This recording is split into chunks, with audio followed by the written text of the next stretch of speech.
ফজরের নামাজ আদায় করার পর পূর্ব দিগন্ত থেকে এক আওয়াজ শুনতে পাইলাম যে, হে দুনিয়ার উম্মত, তোমরা যদি তোমাদের জীবনের সমস্ত গুনাহ মাফ করাইতে চাও তাহলে আজকে গিয়া তোমরা অমুক ব্যক্তির জানাজার নামাজ আদায় করো। সুবহানাল্লাহ। লোকেরা ওই যুবককে উত্তর দিল যে, তোমরা যদি তোমাদের জীবনের সমস্ত গুনাহ মাফ করাইতে চাও তাহলে তোমরা গিয়ে আজকে অমুক ব্যক্তির ফজরের পরের কি করো, জানাজার নামাজ আদায় করো। মুহতারাম হাজিরিন, তাহলে বুঝে থাকলে বলুন, এই ফজিলত কিতাবের মধ্যে আসছেন। একবার হযরত শায়েখ শিবলি রহমাতুল্লাহি আলাইহি বাইতুল্লাহ গেছেন তওয়াফ করার জন্য। শিবলি রহমাতুল্লাহি আলাইহি হজে গেলেন, গিয়া দেখলেন এক যুবকের কাণ্ড।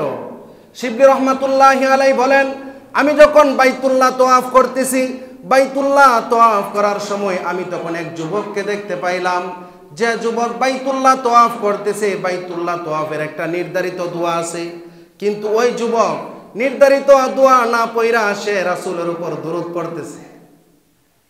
শায়েখ শিবলি রহমাতুল্লাহি আলাইহি বলেন, যখন আমি তাকে দেখলাম সে বাইতুল্লাহ তওয়াফের নির্ধারিত দোয়া না পড়ে, ওই যুবক বাইতুল্লাহ তওয়াফ করে আর বলে সাল্লাল্লাহু আলাইহি ওয়াসাল্লাম, সাল্লাল্লাহু আলাইহি ওয়াসাল্লাম, সাল্লাল্লাহু আলাইহি ওয়াসাল্লাম। যখন এই দোয়াটুকু সে পড়তেছে, এই দরুদ পড়তেছে, শায়েখ শিবলি রহমাতুল্লাহি আলাইহি বলেন, তখন আমি বড়ই আশ্চর্য হয়ে গেলাম। কারণ শেখ সাদি রহমাতুল্লাহি আলাইহি বলেন, হ্যাঁ, মদিনার মোহাব্বত আমার ভিতরে, যদি মদিনার মোহাব্বতটুকু আমি আমার ভিতরে পয়দা করতে পারি তাহলে দুনিয়ার আর কিছু মোহাব্বত আমার ভিতরে লাগবে না। রাহে মেরে মস্কন হাওয়ালিয়ে কাবা, দমে বানি মেরে মদফন হাওয়ালিয়ে কাবা, बने मेरे मदफन दियारे मदीना। শায়েখ শিবলি রহমাতুল্লাহি আলাইহি বলেন, যখন আমি যুবকের এই কাণ্ড দেখতে পাইলাম যে যুবক বাইতুল্লাহ তওয়াফ করে, কিন্তু বাইতুল্লাহ তওয়াফের নির্ধারিত দোয়া ছাড়া সে শুধু দুরূদ শরীফ পড়ে সাল্লাল্লাহু আলাইহি ওয়াসাল্লাম। যখন সে এটা পড়তেছেন, আমি ওই যুবককে ডেকে এনে বললাম, হে যুবক, তুমি কি তওয়াফের নির্ধারিত দোয়া জানো না? তুমি তাহলে কেন তুমি দুরূদ পড়তেছো? কারণ বাইতুল্লাহ তওয়াফ করার সময় তো আলাদা নির্ধারিত একটা দোয়া আছে। ওই যুবক হযরত শায়েখ শিবলি রহমাতুল্লাহি আলাইহিকে জবাব দিলেন, হুজুর, আমি বাইতুল্লাহ তওয়াফের সময় যে নির্ধারিত দোয়া আমি সেই দোয়াটুকুও জানি, কিন্তু আমি দুরূদ পড়তেছি কারণ এই দুরূদের মধ্যে আমি যে মাহাত্ম্য পেয়েছি, এই দুরূদের মধ্যে আমি যে মর্যাদার অধিকারী হয়েছি, এই মর্যাদার অধিকারী অথবা এই মাহাত্ম্য আমি আর অন্য কোনো দোয়ার মধ্যে পাই নাই। শায়েখ শিবলি রহমাতুল্লাহি আলাইহি বলেন, হে যুবক, তুমি দুরূদের মধ্যে কি মাহাত্ম্য পেয়েছো? তুমি দুরূদের মধ্যে কি মজা পেয়েছো, যার ফলে তুমি বাইতুল্লাহ তওয়াফ করতেছো, সেখানেও তুমি বাইতুল্লাহর নির্ধারিত দোয়া পড়ো নাই, তুমি দুরূদ শরীফের আমল করতেছো। ওই যুবক বলে, হুজুর, তাহলে শুনেন, আমি কেন বাইতুল্লাহ তওয়াফ করার সময় নির্ধারিত দোয়া বাদ দিয়া দুরূদের আমল করি কেন? তাহলে মূল ঘটনা হুজুর আমি আপনার কাছে খুলে বলি। মূল ঘটনা হইল, আমি আমার পিতাকে নিয়ে একবার বাগদাদ থেকে রওনা হয়েছি বাইতুল্লাহ হজ করার জন্য। আমি যখন রওনা হইলাম, রওনা হওয়ার পর আমি আমার পিতাকে নিয়ে যখন বাগদাদ শহরে উপস্থিত হইলাম, উপস্থিত হওয়ার পর আমার পিতা অসুস্থ হয়ে যায়। অসুস্থ হওয়ার ফলে দেখলাম আমার পিতা ওই রাত্রে যে জায়গায় আমরা অবস্থান করছিলাম ওই জায়গায় আমার পিতার ইন্তেকাল হয়ে যায়। শুধু তাই নয় হুজুর, শুনেন, যখন আমার পিতার ইন্তেকাল হয়ে যায়, আমার পিতার চেহারাটা তো ছিল মানুষের আকৃতি, কিন্তু ইন্তেকাল হওয়ার পরে আমি দেখলাম যে আমার পিতার চেহারাটা শূকরের আকৃতি হয়ে গেছে। নাউজুবিল্লাহ। যখন আমি দেখলাম আমার পিতার চেহারাটা শূকরের চেহারার আকৃতি হয়ে গেছে, তখন আমি বড়ই টেনশনে পড়ে গেলাম, বড়ই চিন্তায় পড়ে গেলাম। হাইরে, এখন আমি আমার পিতার লাশটা আমি কিভাবে দাফন করব? যখন আমার ভিতরে এই টেনশনে কাজ করতেছে, আমার ভিতরে এই চিন্তা কাজ করতেছে যে আমার পিতার চেহারাটা ছিল মানুষের আকৃতি, কিন্তু মারা যাওয়ার পরে আমার পিতার চেহারাটা হয়ে গেছে শূকরের আকৃতি। এখন আমি মানুষের সামনে কিভাবে আমার চেহারাটা দেখাবো? কারণ মানুষেরা তো দেখলে আমাকে বলবে যে তার পিতার চেহারাটা মরার পরে শূকরের আকৃতি হয়ে গেছে। আমাদের সমাজে কেউ যদি এমন একটা কাজ করে যেটার কারণে তার শাস্তি দুনিয়াতে হয়ে যায়, তখন সামনে না বললে অন্য আমরা লুকায়িতভাবে আমরা কি করি, সমালোচনা করে থাকি এমনটা। অথচ এটাও নিষেধ, হাদিসের ভাষ্য অনুযায়ী এটাও কি নিষেধ। ওই যুবক বলেন, হুজুর, যখন আমার পিতার চেহারাটা শূকরে আকৃতি হয়ে গেল, তখন আমার ভিতরে টেনশন কাজ করতেছে। হাইরে, আমি আমার পিতার লাশটা আমি কিভাবে দাফন করব? যখন এই টেনশন আমার ভিতরে কাজ করতেছে, তখন আমি এই টেনশনে আমার চোখের মধ্যে ঘুম চলে আসছে। ঘুমের মধ্যে আমি স্বপ্নে দেখলাম এক সাদা কাপড় পরিহিত ব্যক্তি আইসা আমার পিতার চেহারাটার মধ্যে তার হাত বুলিয়ে দিছে। হাত বুলানোর ফলে আমি দেখলাম যে আমার পিতার চেহারাটা যে শূকরের চেহারায় আকৃতি হয়েছিল, পুনরায় আমার পিতার চেহারাটা আবার মানুষের আকৃতি হয়ে গেছে।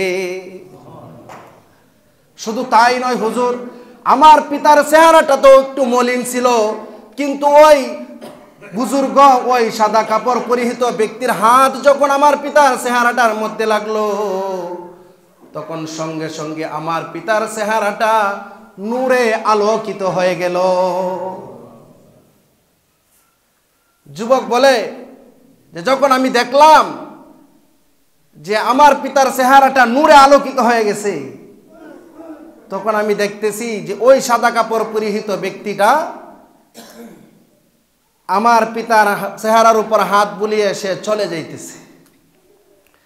যাইতেছে। যখন চলে যাইতেছে, তখন আমি তার তার চাদরের পুনার মধ্যে আমি ধরে বললাম, হুজুর, আপনি দাঁড়ান, আপনি কে যে আমাকে এই মহা মুসিবতের মধ্যে, বিপদের মধ্যে আমাকে সহযোগিতা করছেন?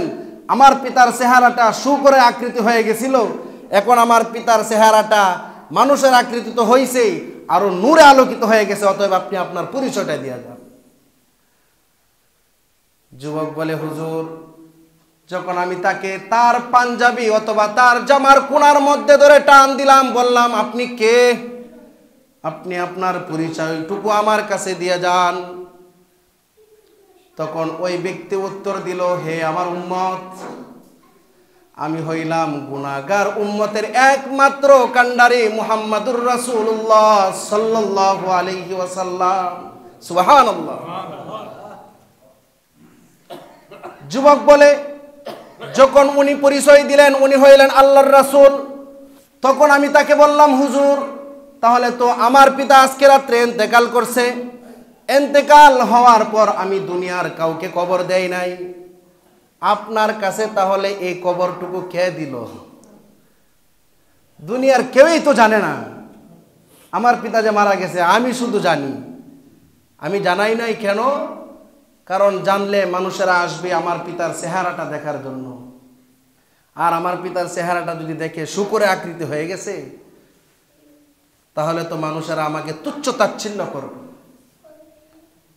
তখন হুজুর সাল্লাল্লাহু আলাইহি ওয়াসাল্লাম বলেন, হে আমার উম্মত, তাহলে তুমি শোনো, তোমার পিতা এমন এক ব্যক্তি ছিল, তোমার পিতা আমার এমন এক প্রিয় উম্মত ছিল, যে প্রিয় উম্মতটা প্রতিদিন আমার উপর 100 থেকে 200 থেকে 300 বার আমার উপর দুরূদের আমল করত। তোমার পিতার 300 বারের দুরূদের ফজিলত, 300 বারের দুরূদ আমার নিকট পৌঁছত, কিন্তু যখন আজকে তোমার পিতার দুরূদের ওই আওয়াজটুকু, তোমার পিতার দুরূদের ফাজাইলটুকু আমার কাছে পৌঁছে নাই, তখন আমি ফেরেশতাকে জিজ্ঞাসা করলাম, হে ফেরেশতা, আমার উমুক উম্মতের দুরূদ আজকে কেন আমার কাছে আসতেছে না? তখন ফেরেশতা আমাকে জানাইলো, হুজুর, আপনার এই উম্মত আজকে দুনিয়া থেকে চলে গেছে। হুজুর, শুধু তাই নয়, আপনার এই উম্মত দুনিয়া থেকে ইন্তেকাল হওয়ার পর আপনার উম্মত এমন এক মুসিবতের মধ্যে আছে, যে মুসিবতের মধ্যে মানুষটুকু জানতে পারলে তাকে নিয়ে তুচ্ছ-তাচ্ছিল্য করবে। আল্লাহর হাবিব সাল্লাল্লাহু আলাইহি ওয়াসাল্লাম বললেন, তাহলে আমার এই উম্মতটুকু কোন মুসিবতের মধ্যে আছে তুমি আমাকে তা বলো। তখন ফেরেশতা আল্লাহর হাবিব সাল্লাল্লাহু আলাইহি ওয়াসাল্লামকে বললেন, হুজুর, আপনার উম্মত মারা যাওয়ার পর আপনার উম্মতের চেহারাটা মানুষের চেহারাই থাকে নাই, আপনার উম্মতের চেহারাটা হয়ে গেছে শূকরের আকৃতি।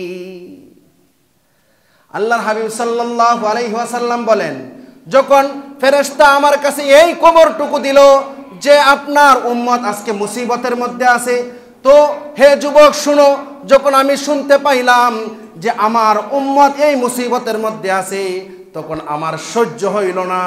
সহ্য না হওয়ার কারণে আজকে আমি এখানে চলে আসছি। যুবক বলে, হুজুর, শাইখ শিবলি রহমাতুল্লাহি আলাইহি বলতেছেন, হুজুর, এরপর আমার হঠাৎ ঘুম ভেঙে যায়। ঘুম থেকে উঠে দেখি সকাল হয়ে গেছে। যখন সকাল হইল, সকাল হওয়ার পর দেখলাম মানুষেরা বিভিন্ন দিক দিয়া আসতেছে, বিভিন্ন দিক দিয়া মানুষেরা আসতেছে। সুবহানাল্লাহ, আমি তো কাউকে খবরও দেই নাই, কিন্তু ফজরের পর দেখলাম মানুষেরা বিভিন্ন দিক থেকে আসতেছে। আমি এটা দেখে আরো আশ্চর্য হয়ে গেলাম। আমি লোকদেরকে বললাম যে, তোমাদেরকে কে খবর দিছে যে আমার পিতার জানাজা পড়ার জন্য? তখন লোকেরা বলে, শুনো, আজকে ফজরের নামাজ পড়ার পর আমরা আউযু বিল্লাহি মিনাশ শাইতানির রাজীম, বিসমিল্লাহির রহমানির রহিম,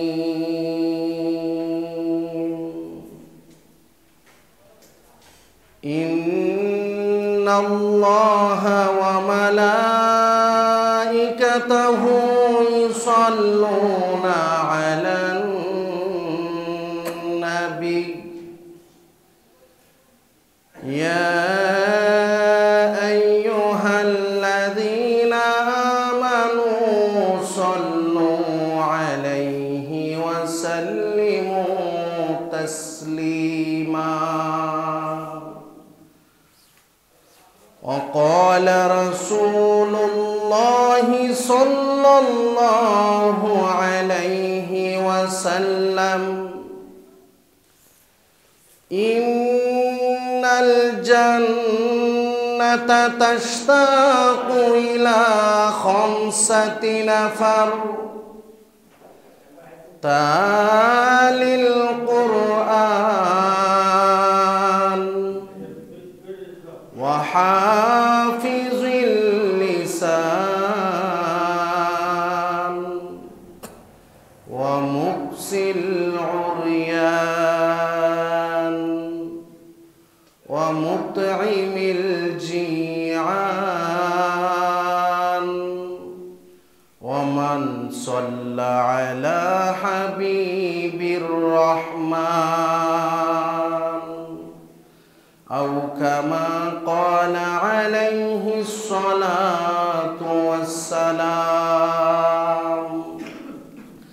اللهم صل على محمد وعلى آل محمد كما صليت على إبراهيم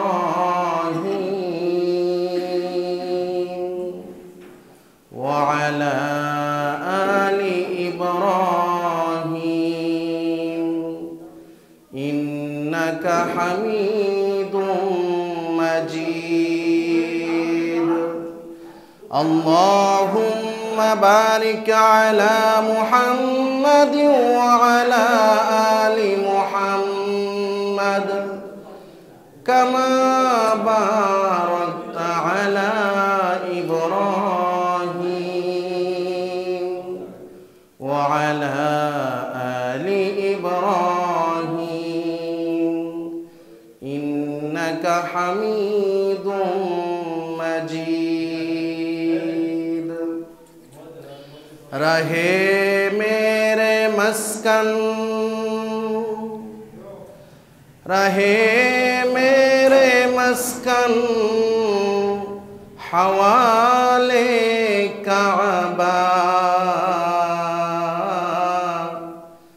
बने मेरे मदफन दियारे मदीना बलगल उला बिकमालिही कशफत दुजा बिजमालिही हसनत जमीउ खिसालिही सल्लु अलैहि व आलिही अल्हम्दुलिल्लाह। अल्लाह ताआलार दरबारे लाख कोटी शुक्रिया जे महान अल्लाह सुबहानहु व ताआला आमादिगके दुनियार विभिन्न व्यस्तता थेके फारेक करिया अल्लाह सुबहानहु व ताआला आमादिगके आल्लाहर घर मस्जिदे आसार मतो तौफिक दान करेছেন এই জন্য শুকরিয়া আদায় করি। সকলে বলে আলহামদুলিল্লাহ। কারণ আল্লাহর শুকরিয়া আদায় করলে আল্লাহ সুবহানাহু ওয়া তাআলা অবশ্যই তার নিয়ামত বাড়ায় দেয়। আল্লাহ কোরআনে বলেন লা ইন শাকারতুম লাযীদান্নাকুম ওয়া লা ইন কাফারতুম ইন্না আযাবি লাশাদীদ। আল্লাহ তাআলা বলেন যে দুনিয়ার কেউ যদি আমি নিয়ামত দান করার পরে আমার নিয়ামতের শুকরিয়া আদায় করে তাহলে আমি তার নিয়ামত বাড়াইয়া দেই। আর যদি নিয়ামত পায়া নিয়ামতের নাশুকরিয়া করে শুকরিয়া আদায় না করে তাহলে আমি তাকে যে নিয়ামত দিলাম সেই নিয়ামত আমি তার কাছ থেকে খাইয়া নিই। এই কারণে মুহতারাম হাজিরিন আল্লাহ তাআলা আমাদেরকে সুস্থতা দান করছেন, এটা একটা নিয়ামত। মসজিদে আপনি এবং আমি আসতে পারছি, এটা আল্লাহর অনুগ্রহ। আল্লাহ যাদেরকে অনুগ্রহ করে নাই তারা আসতে পারে নাই। তো যাই হোক মুহতারাম হাজিরিন, আমি আপনাদের সম্মুখে কোরআনে কারীম থেকে যে আয়াতটুকু তেলাওয়াত করেছি এবং রাসূলুল্লাহ সাল্লাল্লাহু আলাইহি ওয়াসাল্লামের যে হাদিসটুকু তেলাওয়াত করেছি, আয়াত এবং হাদিসের যে মর্ম সেটা হইল যে পেয়ারে হাবিব সাল্লাল্লাহু আলাইহি ওয়াসাল্লামের উপর দুরূদ পড়া।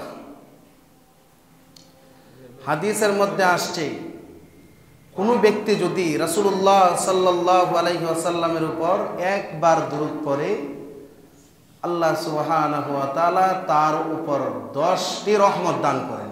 সুবহানাল্লাহ। একবার দুরূদ পড়লে আল্লাহর 10টি রহমত পাওয়া যায়। একবার দুরূদ পড়লে বেশি সময়ও লাগে না। সাল্লাল্লাহু আলাইহি ওয়াসাল্লাম। হাদিসের মধ্যে এমনও বর্ণনা আছে যে জুমাবারে বিশেষ করে শুক্রবারে কোনো ব্যক্তি যদি আসরের নামাজের পর জাগাতে বৈশা 80 বার রাসূলুল্লাহ সাল্লাল্লাহু আলাইহি ওয়াসাল্লামের উপর দুরূদ পড়ে আল্লাহ সুবহানাহু ওয়া তাআলা তার 80 বছরের গুনাহ মাফ করে দেয়। তাহলে দুরূদের আমল করার দরকার আছে। এই কারণে আমি আপনাদের সম্মুখে একটা হাদিস তেলাওয়াত করেছি যেটা বলেন আল্লাহর রাসূল বলেন ক্বালা রাসূলুল্লাহি সাল্লাল্লাহু আলাইহি ওয়াসাল্লাম ইন্নাল জান্নাতা তাশতাকু ইলা খামসাতি নাফার ওয়া তালিল কুরআন ওয়া হাফিজিল اللسان ومكسي العريان ومطعم الجيعان ومن صلى على حبيب الرحمن আল্লাহর হাবিব সাল্লাল্লাহু আলাইহি ওয়াসাল্লাম বলেন, আল্লাহর বানানো জান্নাত 5 জন ব্যক্তির জন্য অতি আগ্রহের সহিত অপেক্ষা করে। কয়জন ব্যক্তির জন্য? 5 জন। আল্লাহ রাসূল সাল্লাল্লাহু আলাইহি ওয়াসাল্লাম বলেন, প্রথম নাম্বার ব্যক্তি হইল তালিল কুরআন। প্রথম নাম্বার ব্যক্তি হইল যে ব্যক্তির জন্য আল্লাহর বানানো জান্নাত অপেক্ষা করে।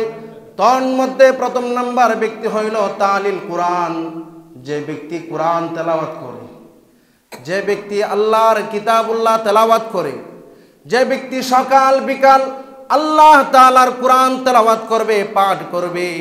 আল্লাহর হাবিব সাল্লাল্লাহু আলাইহি ওয়াসাল্লাম হাদিসের মধ্যে বলেন, তাকে আল্লাহ সুবহানাহু ওয়া তাআলা তাকে অবশ্যই অবশ্যই জান্নাত দান করবেন। আল্লাহর হাবিব সাল্লাল্লাহু আলাইহি ওয়াসাল্লাম দ্বিতীয় নম্বরে যে ব্যক্তির কথা বলেছেন, ওয়াহাফিজিল লিসান।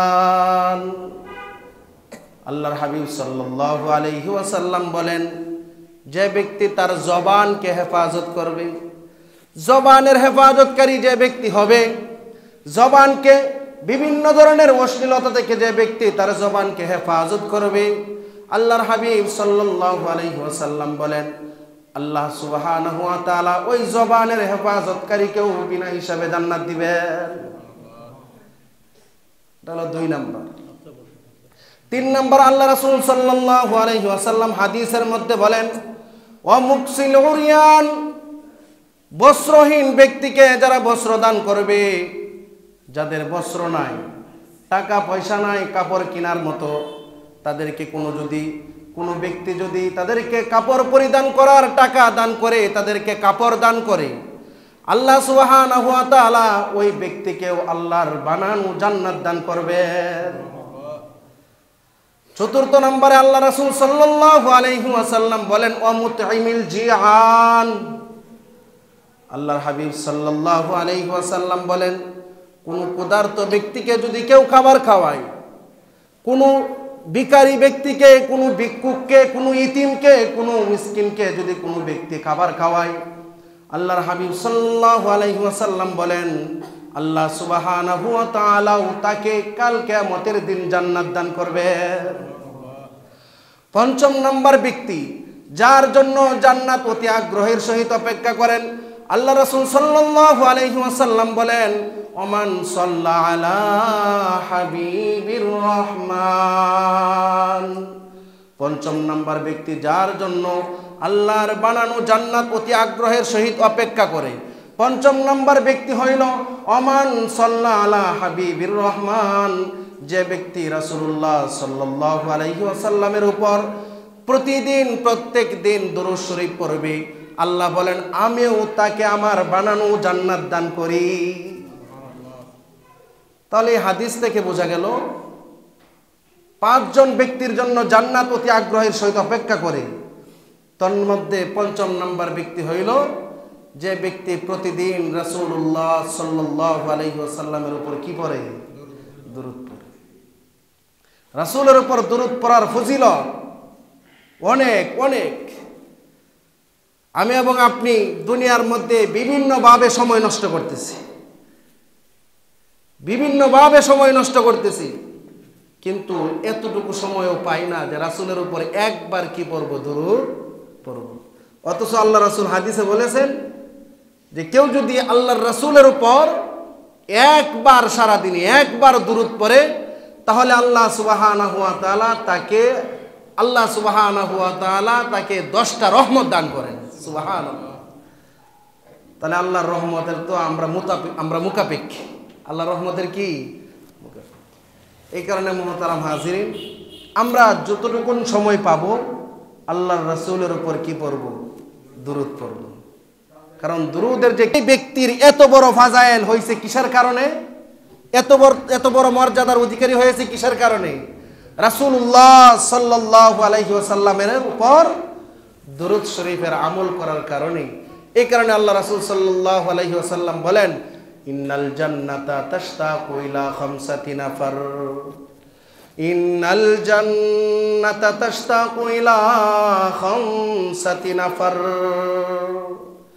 আল্লাহ রাসূল সাল্লাল্লাহু আলাইহি ওয়াসাল্লাম হাদিসের মধ্যে বলেন, জান্নাত 5 জন ব্যক্তির জন্য অপেক্ষা করে। কয়জন ব্যক্তির জন্য? 5 জন। জান্নাত যদি 5 জন ব্যক্তির জন্য অপেক্ষা করে, তাহলে কি আমরা সেই জান্নাত পাওয়ার আশা রাখি না? ইনশাআল্লাহ। দুনিয়াতে আসছি, চলে যাব। দুনিয়াটা স্থায়ী নয়, দুনিয়া থেকে আমাদের চলে যাইতেই হবে। অতএব যাইতে যদি হয়, তাহলে তো অবশ্যই অবশ্যই পরকালের জিন্দেগিটা কিভাবে সুখীময় হবে, পরকালের জিন্দেগিটা কিভাবে সুখে কাটাইতে পারবো, সেই চিন্তাটুকু আমাদের মাথায় আনতে হবে। আল্লাহ রাসূল বলেন, জান্নাত 5 জন ব্যক্তির জন্য অপেক্ষা করে। 5 জন ব্যক্তির মধ্যে 1 নম্বর হইল তালিল কোরআন, কোরআন তেলাওয়াত করা। 2 নম্বর হইল ওয়াহাফিজিল লিসান, জবানের হেফাজত করা। 3 নম্বর হইল আল্লাহ রাসূল বলেন ওয়ামুতিমিল জিয়ান, ক্ষুধার্তকে খাবার খাওয়ানো। 4 নম্বর আল্লাহ রাসূল সাল্লাল্লাহু আলাইহি ওয়াসাল্লাম বলেন ওয়ামুকসিল উরিয়ান, যারা বস্ত্র, যারা কাপড় পরিধান করার মতো সামর্থ্য নাই। হে দুনিয়ার উম্মত, তুমি যদি ওই বস্ত্রহীন ব্যক্তিকে তুমি একটা কাপড় দান করো, তাহলে আল্লাহর বানানো জান্নাতও তোমার জন্য ওয়াজিব হয়ে যাবে। 5 নম্বর আল্লাহ রাসূল সাল্লাল্লাহু আলাইহি ওয়াসাল্লাম বলেন ওমান সাল্লা আলা হাবিবির রহমান। 5 নম্বর হইল যে ব্যক্তি রাসূলুল্লাহ সাল্লাল্লাহু আলাইহি ওয়াসাল্লামের উপর দুরূদ পড়বে, যে ব্যক্তি রাসূলের উপর প্রত্যেকদিন দুরূদের আমল করবে, ওই ব্যক্তি ইন্তেকাল হওয়ার পরে জান্নাত আল্লাহর কাছে আবেদন করবে, হ্যাঁ আল্লাহ, অমুক ব্যক্তিটা সে রাসূলুল্লাহর উপর প্রতিদিন দুরূদ পড়তো, অতএব তুমি তাকে আমি জান্নাতের নিকট দিয়ে দাও। তাহলে আমরা এই সময়টুকু আমল করবো না ইনশাআল্লাহ? প্রত্যেক দিন আমরা চেষ্টা করবো ইনশাআল্লাহ, কমাস কম যাতে করে রাসূলুল্লাহ সাল্লাল্লাহু আলাইহি ওয়াসাল্লামের উপর 10 বার, 100 বার, 200 বার, 300 বার রাসূলের উপর কি করতে পারি? দুরূদ পড়তে পারি। কারণ যে রাসূল তার জিন্দেগিটা কাটায় গেছেন উম্মতের মুক্তির জন্য, যে রাসূল তার জিন্দেগিটা কাটায় গেছেন উম্মতের নাজাতের জন্য, এখন কি আমরা রাসূলের উপর একবার দুরূদ পড়তে পারবো না? অবশ্যই পারবো ইনশাআল্লাহ। আমরা সবাই চেষ্টা করব, কারণ সময় থাকতে সময়ের কদর করতে হবে। এক হাদিসে রাসূলুল্লাহ সাল্লাল্লাহু আলাইহি ওয়াসাল্লাম বলেন, এক হাদিস আল্লাহ রাসূল বলেন যে তুমি তোমার সময়কে গনিমত মনে করো, তুমি তোমার সময়কে গনিমত মনে করো। ইগতানিম খামসান ক্বাবলা খামসিন, শাবাবাকা ক্বাবলা হারামিক, ওয়া সিহাতাকা ক্বাবলা সুকুমিক, ওয়া গিনাআকা ক্বাবলা ফাকরিক, ওয়া হায়াতাকা ক্বাবলা মাউতিক। আল্লাহ রাসূল সাল্লাল্লাহু আলাইহি ওয়াসাল্লাম হাদিসের মধ্যে বলেন 5টা বিষয়কে তুমি 5টা বিষয় আসার আগে গনিমত মনে করো।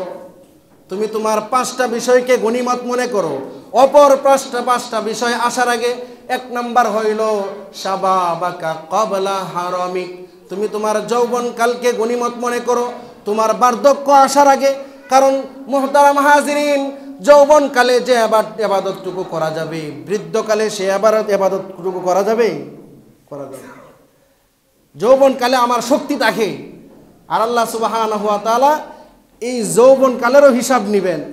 কারণ যৌবনকালে যদি আপনি ইবাদত করেন, তাহলে আল্লাহর কাছে ইবাদতটুকু বৃদ্ধ অবস্থায় করলে তার চেয়ে আরো বেশি প্রিয় হয়ে যায়।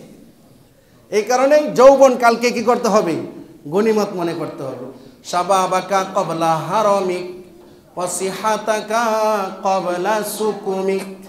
আল্লাহ রাসূল সাল্লাল্লাহু আলাইহি ওয়াসাল্লাম বলেন তোমার জীবনে সুস্থতাকে তুমি কাজে লাগাও তোমার অসুস্থতা আসার আগে। আমরা কি সর্বদাই সুস্থতা কি? সর্বদাই সুস্থতা কি না, অসুস্থ হয়ে যায়। এখন আমি সুস্থ, আল্লাহ না করুক এমনও হতে পারে কিছুদিন পরে আমার এমন অসুখ হবে যে আমি মসজিদ পর্যন্ত আসতে পারবো না। এমন অনেক মুসল্লি আছে না, যে যারা আপনার মসজিদে এসে নামাজ পড়তে পারছে কিন্তু এখন মসজিদে আসতে পারে না।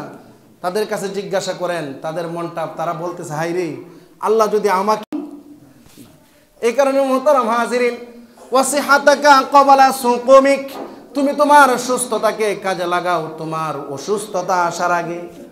ওয়া হায়াতাকা ক্বাবলা মাউতিক, তুমি তোমার হায়াতকে, তুমি তোমার জীবনকে কাজে লাগাও, তুমি তোমার হায়াতকে গনিমত মনে করো তোমার মৃত্যু আসার আগে। মৃত্যুবরণ করতেই হবে, মৃত্যুবরণ করতেই হবে। অতএব এই মৃত্যুর সময় আসার আগে আপনা আমার সকলের উচিত হইল আল্লাহ সুবহানাহু ওয়া তাআলা যে সময়টুকু, যে হায়াতটুকু আমাকে দিছেন, এই হায়াতটুকু যেন আমি কার রাস্তায় খরচ করতে পারি? আল্লাহর রাস্তায় খরচ করতে পারি। রাহে মেরে মাসকান, রাহে মেরে মাসকান হাওয়ালে কাবা, দমে মেরে মদফন দিয়ারে মদিনা। এই কারণে মুহতারাম হাজিরিন, আমার জিন্দেগির রাস্তাটা যেন হয় মদিনাওয়ালার রাস্তা, আমার জিন্দেগির রাস্তাটা যেন হয় ফি সাবিলিল্লাহর রাস্তা, আমার জিন্দেগির রাস্তাটা যেন হয় মসজিদওয়ালা রাস্তা, আমার জিন্দেগির রাস্তাটা যেন হয় আল্লাহ যে রাস্তায় খুশি থাকলে খুশি হন, যে রাস্তায় থাকলে আল্লাহ সুবহানাহু ওয়া তাআলা খুশি হন, সেই রাস্তায় যেন আমার জিন্দেগির রাস্তাটা হয়। আপনা আমার অবশ্যই কি করতে হবে? গনিমত মনে করতে হবে, কারণ মৃত্যুবরণ করতেই হবে, এতে কোনো সন্দেহ নাই। দুনিয়ার বিভিন্ন বিষয় নিয়ে মানুষের মধ্যে ইখতিলাফ আছে, বিভিন্ন বিষয় নিয়ে মানুষের মধ্যে মতনৈক্য আছে, কিন্তু একটা বিষয়ে কারো মতনৈক্য নাই, সেটা হলো মৃত্যু। মৃত্যু আসবেই। এই কারণে আসার আগে আপনা আমার যে হায়াতটুকু আছে, এই হায়াতটুকু যেন আল্লাহর রাস্তায় দিতে পারি, এই হায়াতটুকুর মধ্যে যেন আল্লাহর ইবাদত করতে পারি। আমরা সবাই চেষ্টা করব তো ইনশাআল্লাহ। তো যেটা বলতেছিলাম যে হায়াতের মধ্যেই, এই সময়টুকুর মধ্যেই পেয়ারা হাবিব সাল্লাল্লাহু আলাইহি ওয়াসাল্লাম যে রাসূল আমাদের জন্য জিন্দেগিটাকে শেষ করে গেছেন, জিন্দেগিটা কাটিয়ে গেছেন, সেই রাসূলের উপর প্রত্যেকবার, প্রত্যেক দিন আপনি এবং আমি কমাস কম 20 বার দুরুদের আমল করতে পারবো ইনশাআল্লাহ। 20 বার সাল্লাল্লাহু আলাইহি ওয়াসাল্লাম, সাল্লাল্লাহু আলাইহি ওয়াসাল্লাম, সাল্লাল্লাহু আলাইহি ওয়াসাল্লাম। এই আপনি 4-5 বার পড়ছেন। হাদিসের মধ্যে রাসূল বলেছেন যে কোনো ব্যক্তি যদি রাসূলের উপর একবার দুরূদ পড়ে, আল্লাহ সুবহানাহু ওয়া তাআলা ওই ব্যক্তিকে একবার দুরূদ পড়ার কারণে 10টি রহমত দান করেন। তাহলে আমরা আমলটুকু করবো ইনশাআল্লাহ।